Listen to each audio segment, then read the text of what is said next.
وما من دابة في الأرض إلا على الله رزقها صدق اللہ العظیم۔ بھائیو، دوستو، بزرگو،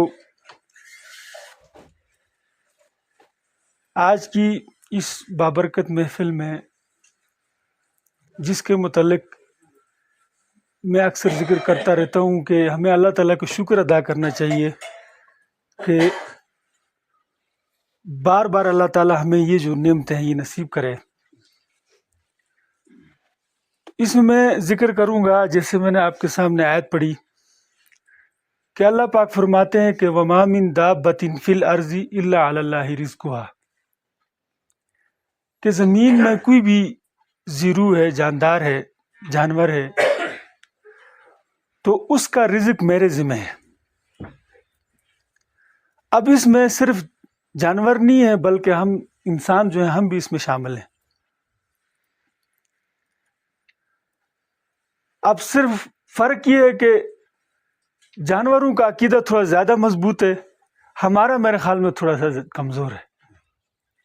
اس کی وجہ یہ ہے کہ شاید ہم لوگ سوچنے سمجھنے کی جو صلاحیتیں ہمیں بہت زیادہ ہیں، تو یہ عقل جو ہے نا، بعض اوقات بندہ زیادہ سوچتا ہے یا اپنے آپ کو زیادہ عقل کل سمجھتا ہے تو وہ پھر بھٹک جاتا ہے۔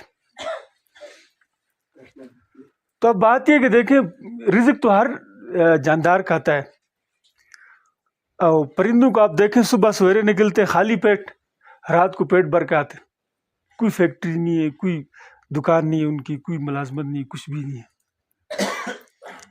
اللہ پہ توکل کیا، صبح نکلے تو شام کو پیٹ بھر کے۔ اور باقی جانوروں کا بھی ایسے ہے۔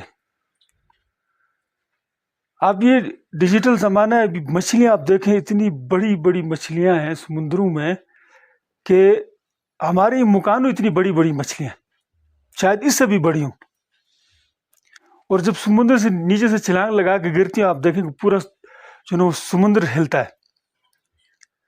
ان کو بھی تو کوئی رزق دینے والا ہے۔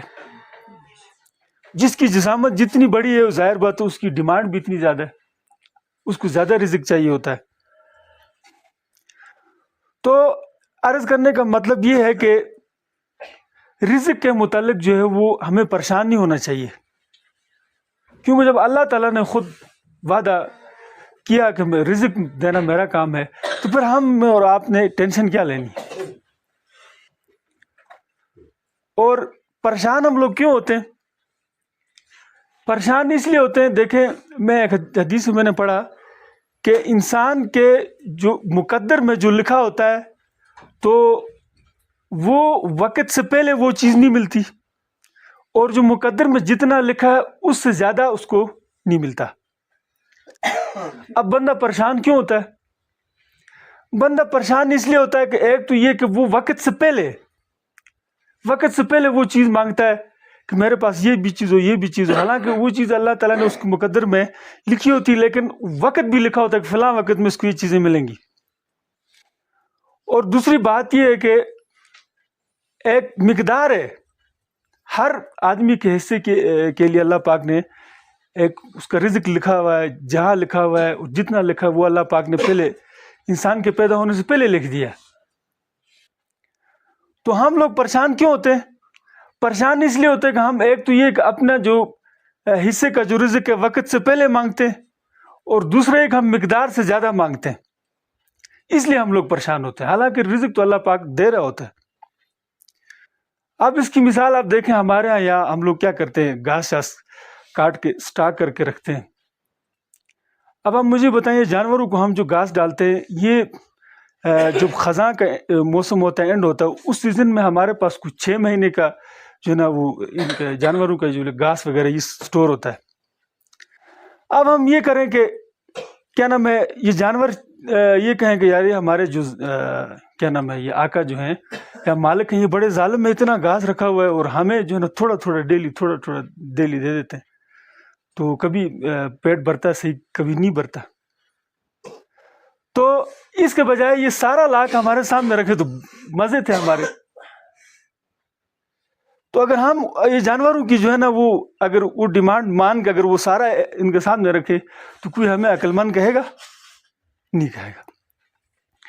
تو سیم مثال جو ہے وہ اللہ تعالیٰ کی ہے کہ اللہ تعالیٰ تو ہم سے کئی گنا بڑے مالک ہے، اس نے سب چیزوں کو دیکھنا ہے اور اس نے ہم سب کو پالنا ہے. اور کوئی کہتا ہے یا اللہ بارش دے، کوئی کہتا ہے یا اللہ بارش ہٹا، کوئی کہتا ہے یا اللہ جو ہے وہ کیا نام ہے یہاں کھیتی ہوگا، دوسرا کہتا ہے یا اللہ تھوڑا سا جو ہے نا بادل رک جائے تو میرا فلاں کام جو ہے نا وہ ضائع ہو رہا ہے. تو اللہ تعالیٰ نے تو سب چیزوں کو پالنا ہے، وہ حکیم ذات ہے. تو سیم اسی طرح اللہ تعالیٰ نے ہمارا رزق جتنا مقدر میں وہ اللہ تعالیٰ نے لکھا ہوا ہے کہ اس بندے کو اتنا ملے گا، لیکن وہ دے رہا ہے آہستہ آہستہ، سٹیپ بائی سٹیپ وہ چیزیں ہمیں کیا ہو رہی ہیں، مل رہی ہوتی ہے. اور ہم پریشان کیوں رہتے ہیں؟ ہم پریشان اس لیے رہتے ہیں، ہم کہتے ہیں کہ تھوڑا جلدی ملے اور کیا نام ہے وہ جو لکھا ہوا ہے اس سے زیادہ ملے، حالانکہ ہوتا اس طرح کچھ بھی نہیں ہے. اور اللہ تعالیٰ کا جو اندازہ ہے وہ ہم سب سے جو ہے نا وہ بہت اعلیٰ ہے، انسان کی سوچ سے اعلیٰ ہے. اور آپ دیکھیں کہ بعض لوگ یہ تقدیر پہ شکوہ کرتے رہتے کہ میں اسکول میں طالب علموں کو بتاتا رہتا ہوں کہ ایک مثال میں میرے ذہن میں آئی قدرتاً، وہ بعد میں کہیں ذاکر نائک کو سن رہا تھا تو وہ بھی وہی کچھ کہہ رہا تھا. تو کلاس میں بچوں کو مثال دیتا ہوتا ہوں، دیکھیں کہ آپ لوگ سال کے شروع میں اب ہمارے ایک ذہن میں اشکال ہوتا ہے، دیکھیں اللہ پاک نے جب ہمارے مقدر میں یہ چیز اتنی لکھی ہوئی ہے، پھر اس کے علاوہ ہمارے نیک اور بد ہونے کا لکھا ہوا ہے، سب چیزیں اللہ پاک نے جب لکھی ہوئی ہے تو پھر ہم کس چیز کے مکلف ہیں؟ پھر ہم پہ تو یہ اس چیز کا ڈیبٹ نہیں پڑھنا چاہیے ہم کوئی گناہ کریں، کیا پتہ اللہ پاک نے وہ بھی لکھ دیا ہو. یقیناً اللہ پاک نے لکھا ہوا ہے کہ یہ بندہ یہ گناہ کرے گا. اب آپ کہیں گے یہ تو اللہ پاک نے جب لکھا ہے تو ہم پہ تو آنا چاہیے، یہ تو ہمارا قصور تو نہیں ہے، آتا ہے نا انسان کے ذہن میں. تو میں بچوں کو سمجھانے کے لیے ایک مثال میں کوٹ کرتا ہوں. دیکھیں کہ کلاس سال کے شروع میں ہم ایک بچے کے متعلق کہہ دیتے ہیں کہ یہ بچہ سال کے آخر میں فیل ہوگا. ایک استاد ہے، اس کا علم جو ایک لمیٹڈ ہے، انسان ہے، ظاہر بات ہے، غیب تو وہ جانتا نہیں ہے. وہ کہتا ہے کہ یہ بچہ سال کے آخر میں کیا ہوگا؟ فیل ہوگا. اب سال کے آخر میں بچہ فیل ہوتا ہے.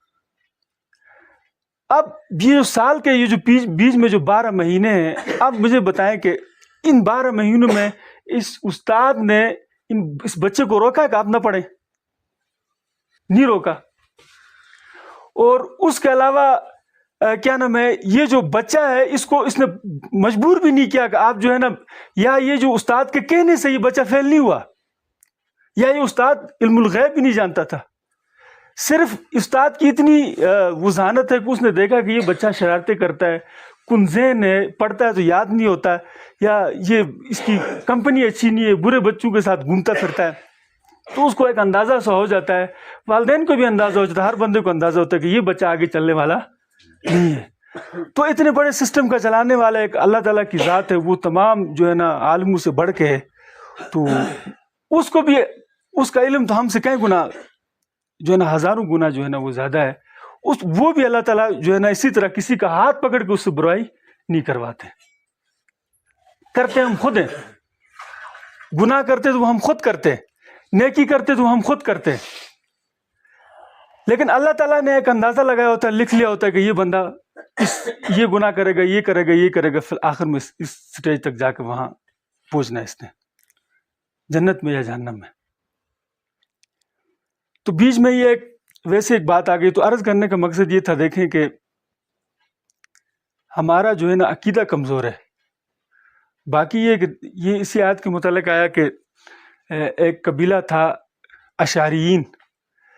تو وہ قبیلے والے آئے مدینے میں آپ صلی اللہ علیہ وسلم سے ملاقات کرنے. تو وہاں مدینے کے قریب آ کے ان کے پاس خرچہ ختم ہوا، کھانے کے لیے کچھ تھا نہیں. تو انہوں نے ایک بندے کو بھیجا کہ یہ بندہ بھیجتے ہیں آپ علیہ السلام کے پاس، تو جا کے وہاں سے کچھ کھانے کے لیے لے کے آئے. تو وہ بندہ گیا، اس نے جا کے سنا تو آپ علیہ السلام کوئی درس دے رہے تھے. تو یہی آیت پڑھی کہ وَمَا مِن دَابَّةٍ فِي الْأَرْضِ إِلَّا عَلَى اللَّهِ رِزْقُهَا. تو جب یہ آیت سنی تو وہ بندہ واپس آیا.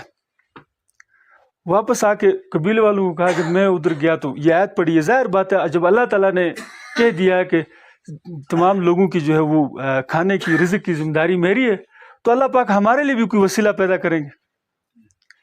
تو ہوتا ہے کہ تھوڑی دیر بعد کچھ لوگ آتے ہیں، کچھ کے پاس روٹیاں ہیں، کچھ کے پاس سالن ہے، سب قبیلے والوں کو کھانا کھلا کے چلے جاتے ہیں۔ اب یہ قبیلے والوں نے سوچا شاید آپ علیہ السلام نے بھیجا ہوگا، اللہ پاک نے کوئی وحی کی ہوگی، وحی کا زمانہ تھا، کسی فرشتے کو بھیج کے بتا دیا ہوگا۔ تو وہ آئے آپ علیہ السلام سے ملنے اور ذکر کیا کہ اس طرح جو واقعہ تھا سارا سنایا۔ تو آپ علیہ السلام نے فرمایا کہ یہ اللہ تعالیٰ نے وہ بندے بھیجے تھے، میں نے کسی کو نہیں بھیجا تھا۔ تو عرض کرنے کا مقصد یہ ہے کہ اعتقاد ایمان کی بات ہے کہ ایمان ہمارا کتنا مضبوط ہے۔ رزق تو اللہ پاک دے دیتے ہیں، اب فرق کیا ہے؟ فرق یہ دیکھیں کہ ایک مرغی ہے، اس کے سامنے آپ کیا کرتے ہو؟ پیالے میں جو ہے وہ مکئی کے دانے جو ہے وہ ڈال دیتے ہو، مرغی کیا کرتی ہے؟ آرام سے بیٹھ کے وہیں کھا لیتی ہے۔ ایک یہ طریقہ ہے۔ دوسرا طریقہ یہ ہے کہ وہی دانے آپ ہاتھ میں اٹھا کے آپ باہر پھینک دو، کیا نام ہے، کھیت میں اس کو پھیلا دو۔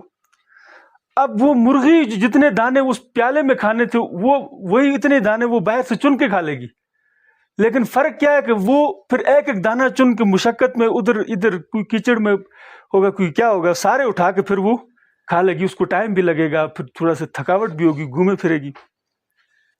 تو سیم انسان کی مثال ہے، رزق اللہ تعالیٰ سب کو دیتے ہیں۔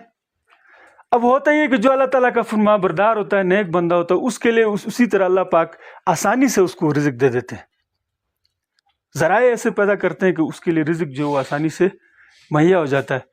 اور وہ جو نافرمان بندہ ہے، رزق اس کو بھی ملتا ہے اس کی مقدر کا، لیکن مشکلات سے، کبھی ایک جگہ ٹھوکریں کھاتا ہے، کبھی دوسری جگہ، کبھی مشکل، کبھی جو ہے نا گرمی، دھوپ، بارش میں جو ہے نا وہ مشکلات کا سامنا کر کے پھر اس کو کیا ہوتا ہے؟ رزق ملتا ہے۔ لیکن رزق کیا ہوتا ہے؟ سب کو اپنے مقدر کا مل جاتا ہے۔ اور اس کی جو ہے وہ مثالیں آپ دیکھیں تو ہمارے معاشرے میں بڑی بری پڑی ہے۔ صرف یہ ہے کہ تھوڑا سا ہم نے اپنا جو وہ اندر کا جو انسان ہے اس کو جگانا ہے، تھوڑا سا اعتقاد ہمارا جو ہے وہ اللہ تعالیٰ کی ذات پہ ہو جائے تو اللہ پاک، آپ دیکھیں کہ بعض لوگوں کے کچھ بھی وسائل نہیں ہوتے، لیکن کہیں غیب سے جو اللہ پاک کھلا دیتے ہیں۔ اور یہ بھی بتا دوں کہ آج کل کے زمانے میں جو جتنے اسباب کی فراوانی ہے وہ پہلے زمانے میں نہیں تھی۔ اب ہم مجھے بتائیں کہ حضرت عائشہ رضی اللہ عنہ فرماتی ہیں کہ ہمارے گھر میں یعنی ایک چاند سے دوسرے چاند تک جو ہے نا بعض اوقات 2 مہینے بھی جو ہے نا وہ گزر جاتے تھے، ہمارے گھر میں چولہا نہیں جلتا تھا، یعنی آگ نہیں جلتی تھی چولہے میں۔ اور بعض اوقات جو ہے وہ چولہے میں جو ہے وہ گھاس اگاتی تھی۔ اب آپ بتائیں جس چولہے میں کیا نام ہے آگ اگاتی ہے تو اس کا کیا مطلب ہے کہ وہ چولہا جو ہے نا وہ کافی عرصے تک جو ہے وہ جب آباد نہ ہو تو ایسے ہی کچھ ہوتا ہے۔ اور فرمایا کہ ہم 2 اسودین، عائشہ رضی اللہ عنہ فرماتی ہیں کہ ہم 2 اسودین پہ گزارا کرتے تھے۔ وہ 2 اسودین کیا، ایک پانی اور دوسرا کھجور۔ تو اس حساب سے ہمارے پاس اللہ پاک کی بہت فراوانی ہے، ہم صرف ناشکرے ہیں۔ وہ بھی عصر کے بعد جو ہے وہ یہ شریف چچا بات کر رہے تھے کہ کوئی بندہ ایسا نہیں کہ جس کے گھر میں بہت کم ہے تو 2-3 گھی تو ہے نا، 2 توڑی چاول تو ہے نا، کم از کم 4-5 مہینوں کے لیے، 3 مہینوں کے لیے، 2 مہینے کے لیے سٹاک تو ہے نا۔ اور وہ بھی ہے کہ اب حضرت عائشہ رضی اللہ عنہ کے بارے میں آپ لوگ سنتے رہتے ہیں کہ حضرت عائشہ رضی اللہ عنہ کے پاس ایک دفعہ کوئی درہم آئے، لگ بھگ کوئی 20,000 درہم آئے، تو انہوں نے جو ہے نا وہ پورا دن جو ہے وہ اعلان کیا کہ جو غریب ہے مستحق ہے آ کے یہاں سے یہ درہم لے کے جائے۔ اب وہ لوگ آتے رہے، حضرت عائشہ رضی اللہ عنہ ان کو دیتی رہیں۔ اور جب شام کا وقت آیا، خود روزے سے تھی، تو لونڈی سے کہا کہ کیا نام ہے افطار کے لیے کچھ لے کے آؤ۔ تو اس نے کہا کوئی پیسے دے تو میں لے کے آتی ہوں کوئی چیز۔ تو حضرت عائشہ رضی اللہ عنہ نے فرمایا کہ آپ نے مجھے پہلے یاد دلایا نہیں، میرے پاس ابھی کچھ بھی نہیں بچا۔ تو عرض کرنے کا مقصد کیا ہے کہ اس طرح کے ہم فنا فقیر ہم میں سے کوئی بھی نہیں ہے کہ آج کے لیے ہے تو کل کے لیے کچھ بھی نہیں ہے۔ تو اس لیے ہمیں جو ہے نا اللہ تعالیٰ کا شکر ادا کرنا چاہیے کہ اللہ پاک نے ہمیں مطلب اس لیول کی جو ہے نا غربت پہ ہمیں نہیں لایا. اور وہ صحابہ کرام کا آپ نے سنا کہ گھاس کھا کے گزارا کیا, پھر چمڑے کے جو ہے نا چمڑے کو, سوکھے ہوئے چمڑے کو ابال کے کھایا. آج کل بھی شاید یہ جو مجاہدین ہیں جگہ جگہ جو ہیں یہی لوگ مشقتیں اٹھاتے, باقی عوام میں وہ چیز نہیں رہی. ان کے اوپر جو ہے نا مصائب جو ہے وہ جو لوگ وہاں گئے جن کو اللہ پاک نے وہاں توفیق دی ہے, تو ان لوگوں نے دیکھا ہوگا یہ چیزیں ان پہ آتی رہتی ہیں, باقی عوام میں نہیں ہے. تو اس لیے پھر ہمارا وہ اعتقاد بھی جو ہے نا وہ کمزور ہو گیا.